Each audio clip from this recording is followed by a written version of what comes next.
Au nom du Père et du Fils et du Saint-Esprit. Amen. Viens à nous, Esprit Saint, remplis nos cœurs de ta présence, illumine notre esprit.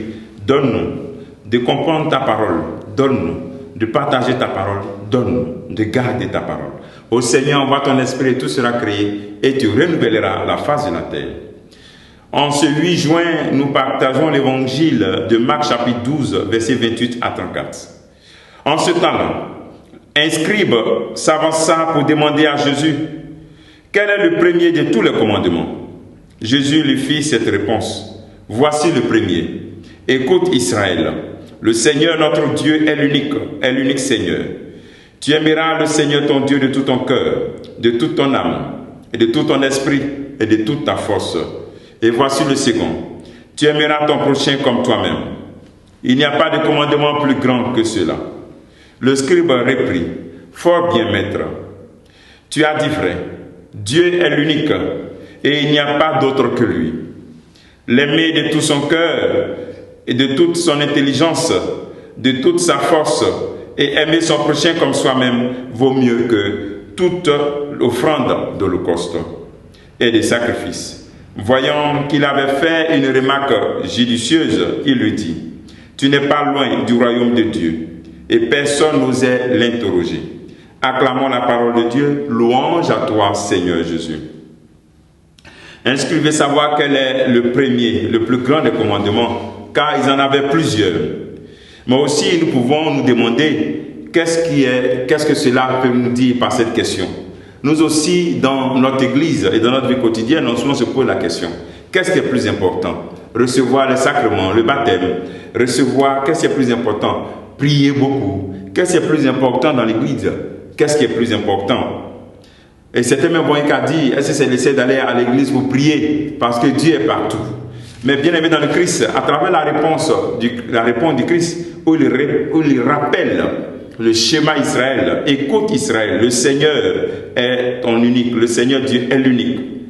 Et tu l'aimeras de tout ton cœur, de toute ton âme, de tout ton esprit, de toute ta force. Le Seigneur nous interpelle aujourd'hui à comprendre que ce qui compte dans tout ce que nous réalisons dans nos églises, c'est cela. Aimer Dieu et aimer son prochain. Aimer Dieu de toute notre force. Parce que lorsque nous donnons toute notre vie, rappelez-vous dans hier l'évangile, donc on donne toute notre vie. Mais comment? En donnant notre corps, notre âme, nos pensées, tout pour Jésus-Christ, tout pour Dieu, et ensuite aimer le prochain. Toutes les pratiques religieuses, sacrements, prières, si nous ne mettons pas cette réalité de l'amour de Dieu au centre, c'est comme si on fait du folklore. Et aussi le sens même de la religion, c'est cela. Aimer Dieu pour mieux aimer son prochain. Ce Dieu que tu pries, si autour de toi on ne sent pas vraiment que tu pries ce Dieu qui est amour, c'est que c'est du folklore. Tout ce que nous faisons, prière, temps de jeûne, tant les sacrements de baptême, communion, mariage, c'est pour nous faire comprendre que cette finalité, tout ça, c'est pour nous aider à aimer plus Dieu qui nous donne sa vie et ensuite aimer nos prochains. Il est bon que chacun d'entre nous se pose vraiment cette question.